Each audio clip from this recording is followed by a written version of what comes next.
Alô, galera de 97, e aí?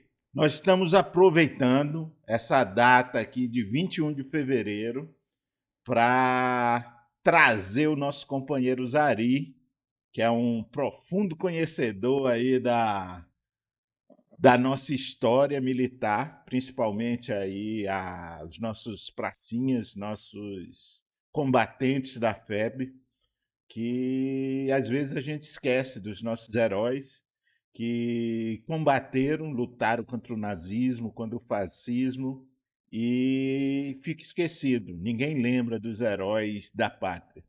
E o Zari é um camarada que estuda muito isso. Depois eu vou perguntar para ele vai falar para a gente como é que ele começou essa história, como é que ele adquiriu tanto conhecimento e vai falar dessa data importante, que é o dia 21 de fevereiro, que foi a tomada de Monte Castelo, né? 21 de fevereiro de 1945. Espero não estar enganado, hein, Zari? E É eu isso vou mesmo. passar para o Zari aí a palavra e de vez em quando eu vou interromper aqui com algumas dúvidas do leigo aqui com um expert. Acho que a gente tem um expert aqui na parada. Fala aí, Zari. Boa noite, Otávio. Boa noite, pessoal de 97. Prazer e uma honra aí participar dessa iniciativa, né, do Otávio, para dar um pouco de conhecimento para a galera de 97. Tem gente que eu acho que só estudou lá para a última VC de geometria descritiva. Depois nunca mais estudou na vida alguma coisa. Bom, vamos falar hoje aqui sobre a Força Expedicionária Brasileira, né? Que para nós militares, pelo menos ouviu falar do que é, mas para a população em geral, que eu saiba hoje em dia, não é mais ensinado nas escolas, era visto ali na, sei lá, sexta, sétima série, hoje em dia não tem mais. É modernização do ensino, né, modernização de currículo, então acaba que algumas coisas acabam saindo fora, né, e a FEB com certeza saiu fora, até porque a gente já sabe alguns dos motivos disso acontecer também, né. Mas a FEB foi uma força de 25 mil homens, mais ou menos, integrada basicamente por pessoal do Exército, tinha o pessoal da FAB também, aproximadamente aí 600 homens da FAB, o restante do Exército. A Marinha era um caso à parte, porque ela não foi combater na Europa, ela ficou na defesa da costa aqui e na escolta de comboios no Atlântico, então, dependendo do autor, é considerado força expedicionária ou não.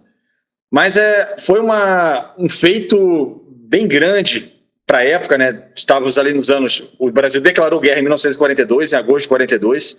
Naquela época, o Exército tinha 60 mil homens, mais ou menos. Então, como é que eu conseguiria montar uma divisão em pouco tempo, com 25 mil, se meu efetivo total era 60 mil? A título de comparação, em 2011, se não me engano, teve aquele terremoto no Haiti, tivemos que montar um segundo Brabate, às pressas para mandar lá para o Haiti.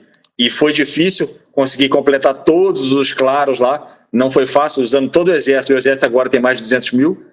Imagina mandar 25 mil com um Exército de 60. Então, foi um feito bem grande, digamos, não só para o Exército, mas para a nação como um todo, né? Então, tiveram várias dificuldades, seleção médica foi uma bem grande, a gente teve que baixar um pouco o padrão aí exigido pelo americano, senão a gente não conseguiria mandar 25 mil. A seleção até de intelectual, alguns autores querendo difamar o que foi a FEB falam que na FEB foi enviado só analfabeto, só desdentado, isso aí não é uma verdade. Eu tenho uma palestra pronta que eu já ministrei até na UFRJ, na Escola Superior de Guerra, em outros lugares, que desmentem isso aí por vários motivos. Então, eu acho que cabe sim, o que o Otávio falou, de a gente relembrar os feitos desse pessoal aí, que esse ano vai fazer aí 80 anos dos primeiros ataques, né? Da entrada da FEB realmente em guerra. Porque a gente declarou guerra em 42, mas até a gente conseguir, junto com o exército americano, montar uma divisão e mandar para a Itália, então durou aí mais 2 anos, quase 2 anos, até que eles entrassem realmente em combate. Pô, bacana, Zari. E como é que tu começou esse estudo aí dessa parte da história militar, em especial aí da FEB? A gente teve uma pincelada na história militar na AMAN, né? Aí depois fui ser aspira no Rio Grande do Sul, depois fui fazer EZFEX, fiquei de instrutor e aí fui para a ESAO. Na ESAO tinha a tal da monografia, né, o TCC. Aí eu vi os temas lá, muitos eram relativos à infantaria de montanha, não sei o que lá. Eu fui para um batalhão de infantaria motorizada, então assim, o que seria mais fácil eu fazer? Vou falar sobre história militar e tinha lá alguns aspectos que eu conseguiria pegar. E eu, pesquisando, vi que o Regimento Sampaio, que foi um dos regimentos de infantaria que foi da FEB, era praticamente na frente da ESAO. E fiquei sabendo que tinha os arquivos históricos lá, até hoje estão lá. Muito documento, tem muita documentação original que está lá. Lá e no arquivo histórico do Exército, que é no Rio também. Aí eu falei, vou falar sobre história militar, vou falar sobre a FEB. E aí, quando a gente estava estudando lá o tal do Sabidinho, lembra do Sabidinho? Defensiva. Aí eu falei, achei as ordens de operações dos ataques a Monte Castelo, no Sampaio, e eu resolvi fazer uma modernização da ordem de operações, peguei a do Sampaio de 44, de 45, e trouxe para 2005, que foi o ano que eu fiz a ESAO. Então eu fiz uma análise da ação, mas à luz do que a gente estava estudando na ESAO naquele momento. E assim começou. Pegou o bizu, né?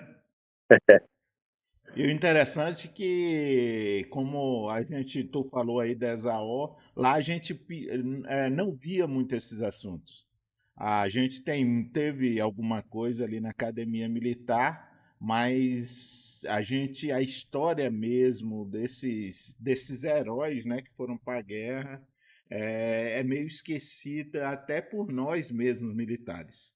Então a gente imagina, né, que foi caindo em desuso, mas eu acho que a gente tem que basear muita coisa das nossas vidas em exemplos. E aí a gente nós como os militares, temos exemplos de militares, oficiais, que nem nós, soldados, cabos, soldados que estavam ali realmente numa guerra, né? Felizmente a gente não teve esse desprazer de participar de uma guerra, mas a gente se preparou para isso, e ter esses exemplos como uma referência, né? Realmente atos de heroísmo que ocorreram bastante ali pelos nossos soldados, nossos pracinhas, muitos ainda vivos hoje, a gente vê aí nos desfiles. Então é uma coisa que a gente deveria estudar mais, nós como os militares e a população como um todo, porque eles foram defender a nossa bandeira, a nossa honra. Mas curiosidade, vai falando aí o que tu sabe aí da tomada de Monte Castelo. Tô falando muito aqui. Em relação ao cair em esquecimento, é normal porque a gente já está se distanciando muito no tempo, né? Então, esse ano aí já 80 anos da FEB que chegou lá na Itália, os pracinhas, os mais novos, quem foi para a guerra com 18, 19 anos, está agora com 98, 99, então quase todo mundo já é centenário, então restam bem poucos. Em relação ao distanciamento do tempo, é só para a gente pensar a Guerra do Paraguai. A Guerra do Paraguai já ficou lá para trás, a gente já não lembra menos ainda do que a FEB, então é normal, isso aí vai acabar acontecendo. Existe, entre a Guerra do Paraguai e a FEB, a gente participou da Primeira Guerra Mundial, é interessante notar isso aí. Eu fui uma vez em West Point, participar de um congresso de História Militar, e eu ministrei uma palestra sobre o Brasil na Primeira Guerra Mundial. Ninguém sabia que o Brasil tinha sido um dos aliados na Primeira. Inclusive, a gente mandou uma esquadra, que era a Divisão Naval de Operações de Guerra, com 8 navios. Mandamos 30 homens do Exército, entre oficiais e sargentos, que foram colocados em divisões blindadas francesas. Por isso que a gente, logo depois, teve blindado aqui no Brasil. O primeiro blindado foi o Renault FT-17, foi fruto dessa ida lá na Primeira Guerra Mundial.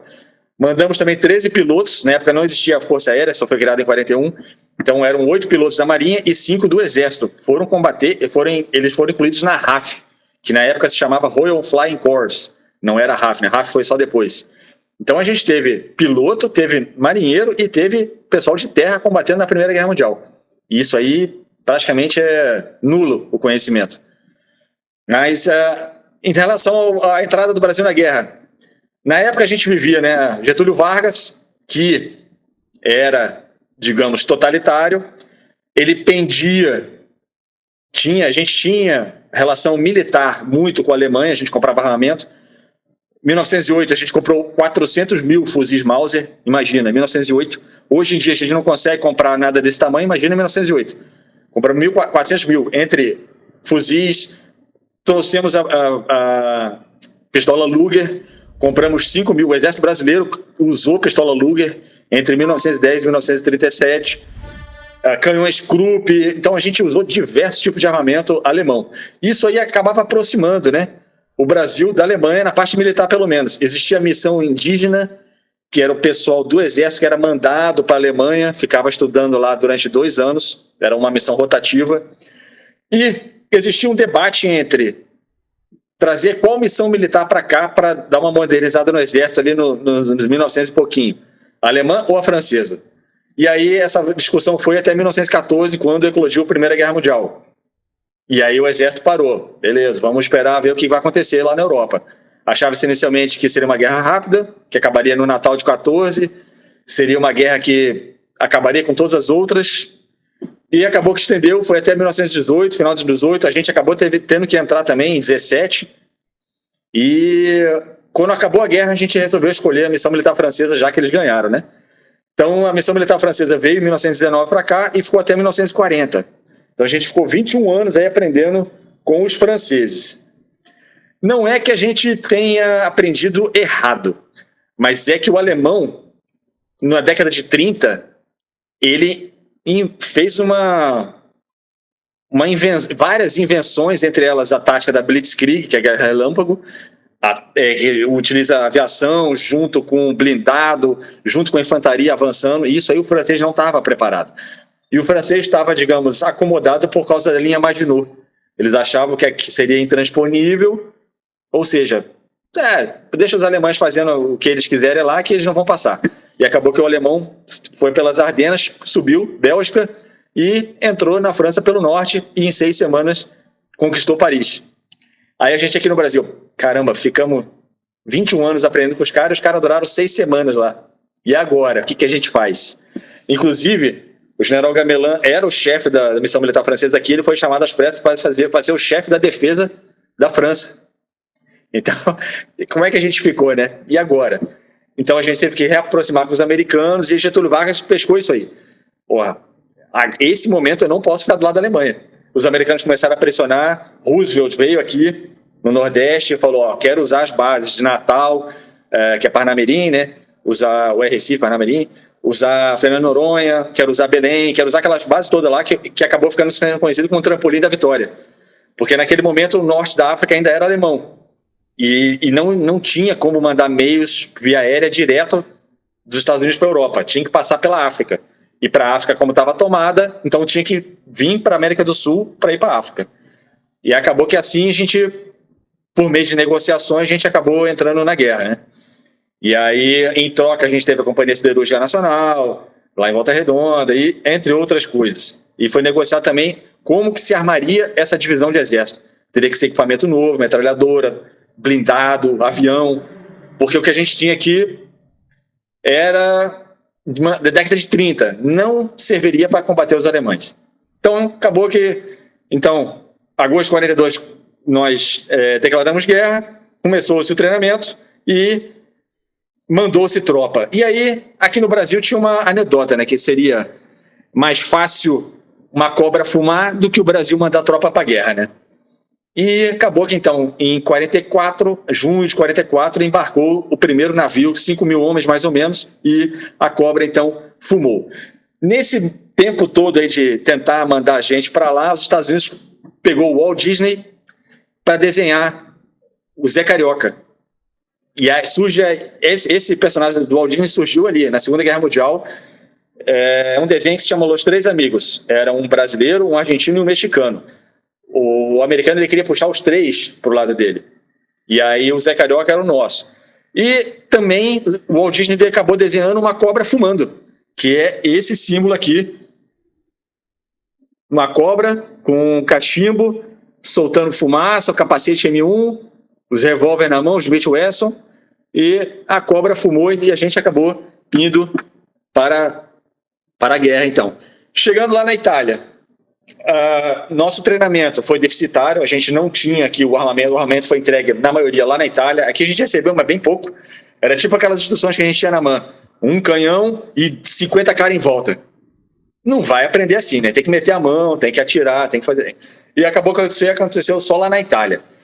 Uma outra curiosidade, quando eles embarcaram daqui, eles foram com esse distintivo aqui, no braço. Esse aqui era o distintivo da FEB, aqui em 43, 44 e quando chegaram na Itália.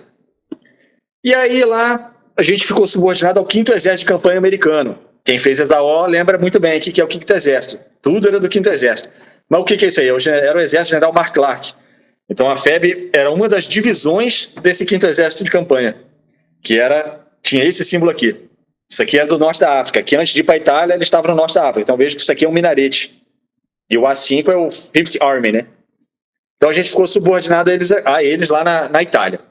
E aí a gente teve as primeiras ações, tranquila, tal, porque o alemão sabia que a Itália era um TO secundário, não foi fácil, mas não era o principal. Eles estavam preocupados com a França, preocupados com a Rússia invadindo pelo leste e quase já chegando na Alemanha. Então, apesar de ser um TO secundário, tinham 28 divisões alemãs na Itália.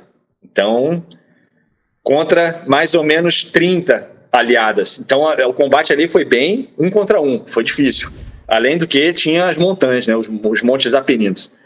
Mas voltando ao 5º Exército, o capitão Vernon Walters, ele era o OLIG do Exército Americano, o general Mascarenhas de Moraes. A mãe dele era portuguesa, então ele falava português. E ele olhando assim o distintivo da FEB, que era aquele coração verde, ele, pô, esse distintivo de vocês é muito sem graça. Por que vocês não fazem o tipo das americanas, que eram coloridos? Aí, pô, vamos fazer cobra fumando.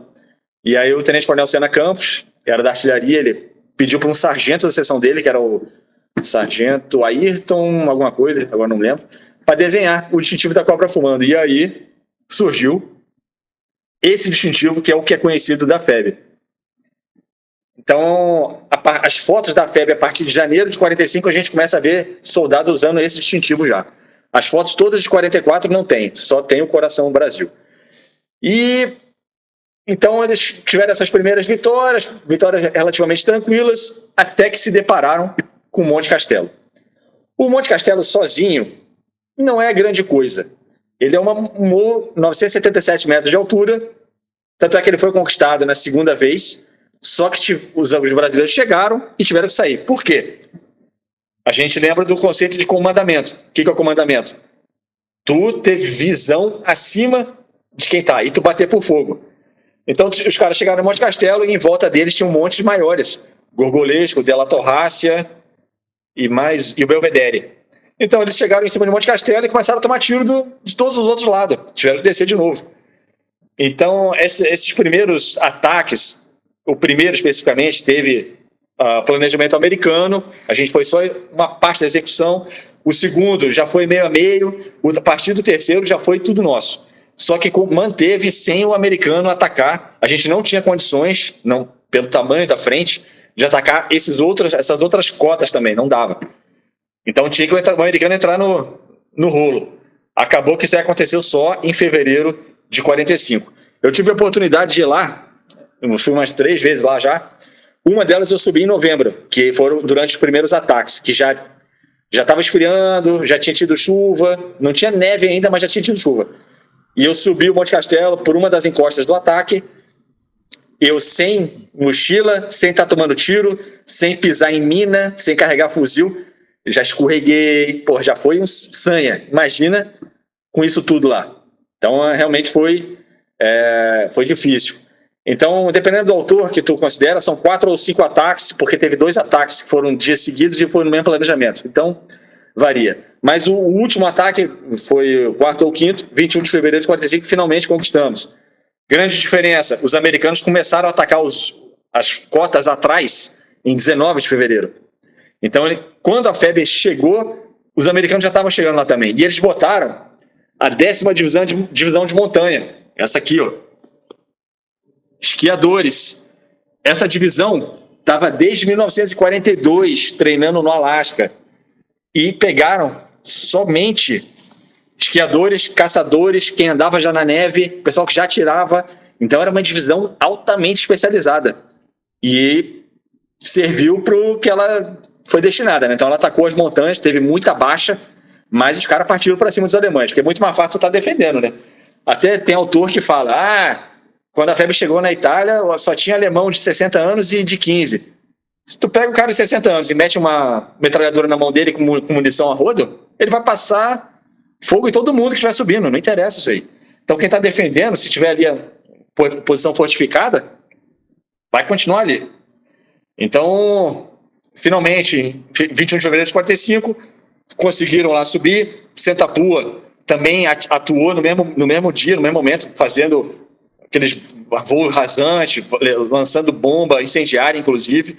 A artilharia, só no dia 21, lançou 4.000 granadas em cima de Monte Castelo. Então, assim, não tinha como não dar certo dessa última vez. Mas as outras teve falha de planejamento, a gente não sabia quem era o inimigo que estava inicialmente, depois foi levantando, né? Entre o último ataque de novembro e o de fevereiro, teve a estagnação, inverno, neve, pegaram menos 20 graus lá, coisa que não acontecia há vários anos na Itália. Isso é uma outra coisa que o pessoal fala mal da febre. A febre foi mal fardada. Não é que foi mal fardada.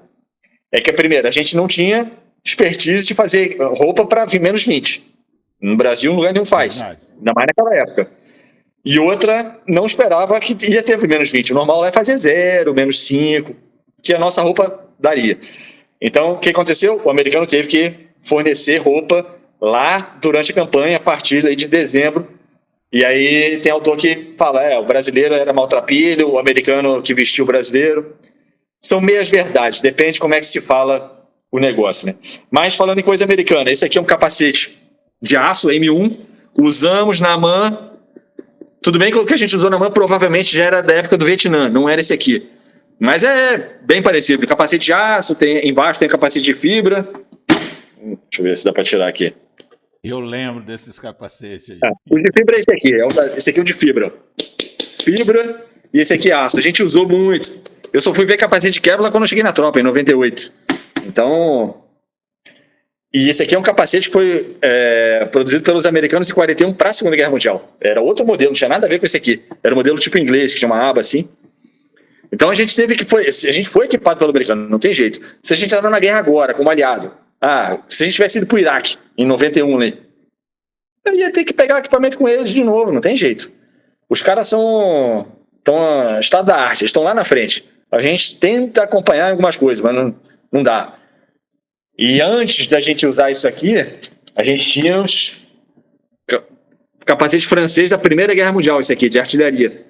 Então a gente tinha algo parecido com isso aqui, mas não era nem de aço o nosso. O nosso era de cortiça. Não serviria para uma guerra.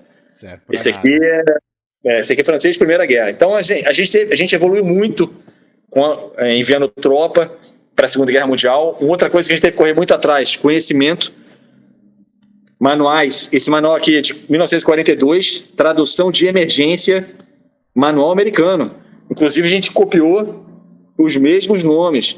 Por isso que os nossos manuais, quando a gente estava na ESAO, era igualzinho o nome do manual americano. Veio daqui. Na Segunda Guerra Mundial a gente teve que traduzir mais de 100 manuais, tudo de emergência. Então era o pessoal que era habilitado na época, que não existia isso, né? Pessoal habilitado que ia traduzindo do jeito que dava. Então a gente lê assim às vezes o manual e o troço tá meio sem nexo, né? Que não eram profissionais fazendo isso aí, né? Até porque bem pouca gente falava inglês na época, né? Então a FEB, ela trouxe muito ganho para o Exército em termos de doutrina, que a gente entrou na doutrina americana, né? Aí na política, depois disso, a gente entrou no alinhamento automático com o americano.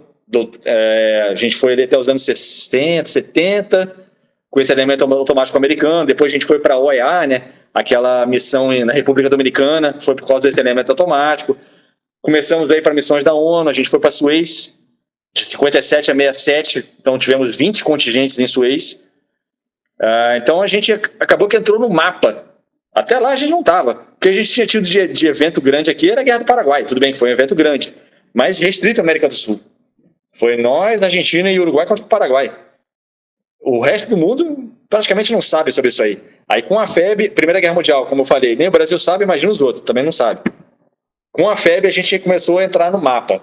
Quem estuda a Segunda Guerra Mundial, mas o TO italiano, sabe quem é a FEB. Quem não estuda, porque a Segunda Guerra Mundial é muita coisa, né?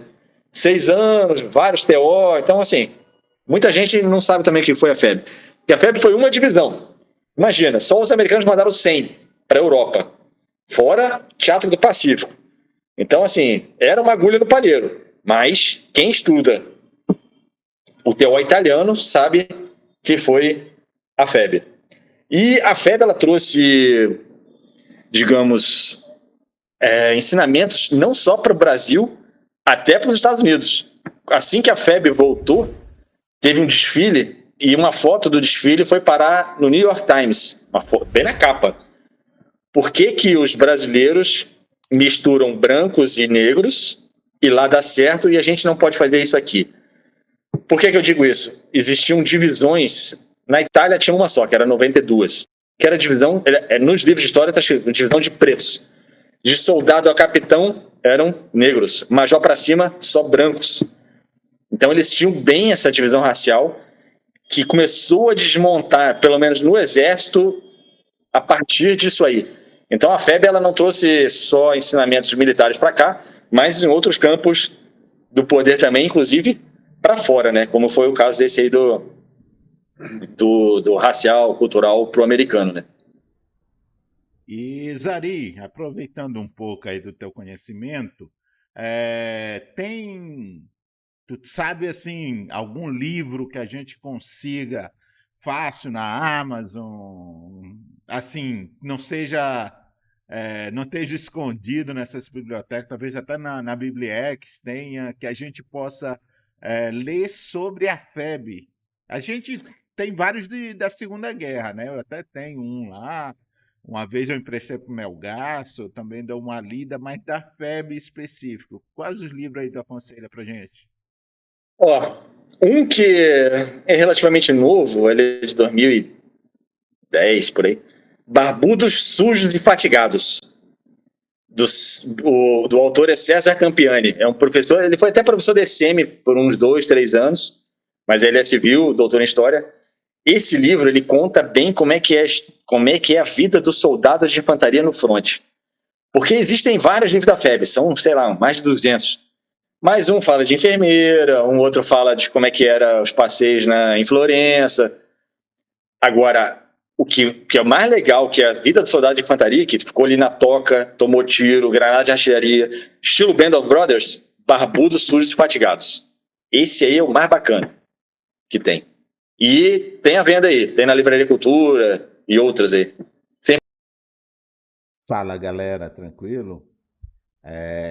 Após o programa, a gravação do programa que eu fiz com o nosso amigo Zari, falando sobre a história da FEB, a tomada de Monte Castelo, que vai ao ar agora, foi ao ar agora dia 21, eu comprei o livro que ele sugeriu. Então aqui, ó, Barbudos, Sujos e Fatigados, muito bom. Já estou aqui quase na metade dele. Nossa, um livro excelente. Muito obrigado, Zari. Comprei esse também aqui do João Baroni, lá do Paralamas do Sucesso, que fala também sobre o Brasil na guerra em 1942. Esses links da Amazon vão estar aqui na descrição do vídeo e vocês comprando, vocês vão estar auxiliando aí o canal. A gente está dando um jeito de monetizar o canal para que ele consiga crescer o mais rápido possível. Muito obrigado e até mais. Fazer jabá. Vou procurar essa aí de infantaria, então. É. Então, Zari, assim, aproveitando aqui, nós já estamos chegando aqui a quase meia hora dessa aula do Y.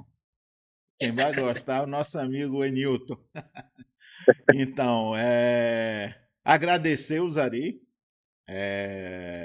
por nos brindar com essa aula aí sobre a FEB. É pouco tempo. Eu sei que se eu perguntar coisa aqui, Zari vai se estender. Quem sabe aí mais para frente a gente pegue outro episódio, alguma coisa falando mais aí de algum evento em específico. A FEB chegou lá assim, começo de 44? Quando Julho, foi que ela chegou? julho, Outubro? julho. Julho, né? Julho, o primeiro escalão, né? Foram 5 escalões diferentes. Aham. O primeiro escalão em julho, 5.000 homens, mais ou menos. 5.075. A Batalha de Monte Castelo começou quando? A primeira tentativa? 24 de novembro de 44. Aí, A minha monografia DCM, eu comparei o treinamento da FEB com a 10ª de montanha. E aí tem um quadrinho lá que mostra até o tempo de treinamento. Não sei quantos anos contra não sei quantas semanas. Então, assim, de bate-pronto, é óbvio que a gente não ia estar no mesmo nível deles, né? Mas depois, com o desenrolar da guerra, o Pracinha não deixou nada a desejar para ninguém. Mesmo para o cara tão especializado quanto era o cara da 10ª.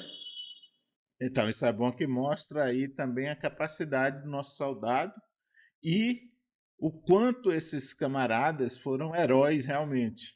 Porque pegaram ali, como tu falou, menos 20, né? Começou, né? Imagina, e foram soldados de todos os estados do Brasil. Isso aí foi uma questão de honra para a galera levar gente de todos os estados. Tu imagina pegar um cara lá de Maceió, de Recife, que o Armagedon para ele eu acho que é 10 graus já, o cara pegar menos 20. Do Maranhão. O cara lá de São Luís, aleatoriamente. Realmente. E assim, em dezembro começou a nevar. Em fevereiro, como é que tava a neve lá? Tu ainda vê neve, mas não cai mais, só que tu ainda vê o resquício, só que já virou lama. É aquela beleza, né? Já virando água também o negócio. Então é ruim. Tanto é que a maioria dos ataques, só o primeiro, se eu não me engano, teve o apoio de blindado, que é os Sherman, os M4 Sherman americanos. Os outros, não dava. Eles nem chegavam. Meu filho fez um intercâmbio no Canadá e foi no começo do ano, estava nevando ainda lá. Eu falei, e aí, como é que tá a neve e tal? Também é maranhense, né? E a neve e tal. Ele falou, pai, neve é lama, né? Aquele negócio romantizado de bonequinho de neve, não. Aí ele falou, é uma Essa farofa de lamaçal xeropoca danada. dura um dia. Depois, começa a sofrer. Não, ele disse, não, isso aqui é lama, a gente chega e quer tirar logo isso do sapato do pé, é coisa. Mas, Ari, pô, brigadão, foi uma honra tê-lo aqui, espero em próximas você separe mais assuntos aí, Tem e, várias coisas. e hoje, dia 21 de fevereiro, a gente gravou antes, mas aí eu vou soltar esse episódio só na data lá da tomada de Monte Castelo. E quem sabe a próxima do Fale do Brasil na Primeira Guerra Mundial, né? Vamos Também. tocar nesse assunto. E tem material para mostrar também. Excelente. Já vi aí que tu tem muita coisa. E, pô, muito obrigado, Zari. Foi uma honra tê-lo aqui. E, como eu disse, espero aí para a próxima. O pessoal que está ouvindo aí, não esqueça de se inscrever no canal. Tá faltando gente. Não sei por que estão com medo de se inscrever no canal. Manda um FO. Manda um FO para esses caras aí. Vou anotar aqui. Mandar um FO negativo aqui para o pessoal se enquadrar na ala lá. Vou mandar pro Tenente Queiroz lá do 10º Pelotão da PrEP ou pro Tenente Mazalek lá na academia. Então, um abraço a todos, fica com Deus e até mais. Abraço.